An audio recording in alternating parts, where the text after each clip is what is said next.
Good morning বন্ধুরা, শুভ সকাল। আপনারা কেমন আছেন? আশা করি সবাই ভালো আছেন। এই যে পশ্চিম বাংলায় দেখতেছি খামারি ভাইরা গরু বিক্রি করতে পারছে না। আমাদেরকে কুরবানি গরু দিয়া কুরবানি দিতে দিব না। আমরা গরু কুরবানি না দিতে পারলে ছাগল কুরবানি দিব। কিন্তু হিন্দু খামারিদের বহুত জ্বালা হয়ে গেছে। তারা গরু তো বিক্রি করিয়া গরু বিক্রি করিয়া স্কুলের ছেলেপেলেকে স্কুল পড়ায় আছে, বা কতজনে বেটি বিয়া দিয়ে আছে। কিন্তু আমাদের কি, গরু না হলে আমরা ছাগল কুরবানি দেব।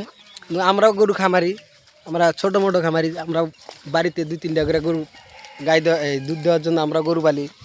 কিন্তু গরু আমাদেরও আছে বাসায়। গরু আমাদের বাসায় বহুত গরু থাকে। আমরা 4-5টা করে গরু আমরাও পালি। কিন্তু আমাদের কোনো লস নাই। হিন্দুর এখন দেখেন বেঙ্গলে যেটা পরিস্থিতি হয়ে আছে, খামারিরা গরু বিক্রি করতে না পারলে তারা ফাঁসি দিতেছে, বিষ খাইতেছে, বা বিষের বোতল নিয়ে আন্দোলন করতেছে। কিন্তু বিজেপি সরকার গরিবকে মারার জন্যেই কিন্তু আদানি আম্বানিকে মাটি দিব আর গরিবদেরকে মারবো বিজেপি সরকার। এই জন্যে আপনাদের যদি এতই ভালো লাগতো বিজেপি সরকার, কেন ফির বিজেপি ওয়েস্ট বেঙ্গলে বিজেপি সরকার করলেন? আমাদের আসামে এত আন্দোলন জুবিন গার্গকে নিয়ে, ফির আমাদের আসামে বিজেপি আসার কারণ কি? আপনারা তলে তলে ভোট দিবেন আর বলবেন বিজেপি গো ব্যাক আন্দোলন। এইসব আন্দোলন করে লাভ নাই। আপনারা দিবেন বিজেপিতে ভোট আর বলবেন যে বিজেপিকে আমরা চাই না। আজকে মূল্যবৃদ্ধি দেখেন, লস আমাদের মুসলিমদের নাই। মুসলিমদের কি, চাষাবাদ করব, খাবো, বিন্দাস মুসলিমদের চলবো।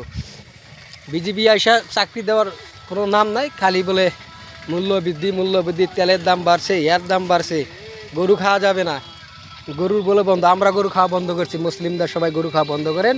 সবাই ছাগল বা বকরি, ছাগল, ভেড়া, উট, ডুম্বা, অন্য জীবজন্তু আছে, সবাইকে অনুরোধ করছি তারা সবাইকে গরু বাদ দিয়ে অন্য জীবজন্তু আপনারা কুরবানি করেন। তাতে আমাদের কোনো কিচ্ছু হবে না। লস ঘুরে ঘুরে হিন্দুদের হবে, আমাদের হবে না। জয় হিন্দ, জয় ভারত, জয় আয় অসম। ধন্যবাদ। ভিডিওটা আমি এখানে শেষ করলাম। আমাদের কুরবানি দেওয়ার জন্য এই যে ছাগল, কোনো টেনশন নেই। মুসলমানদের কোনো কিচ্ছু হবে না।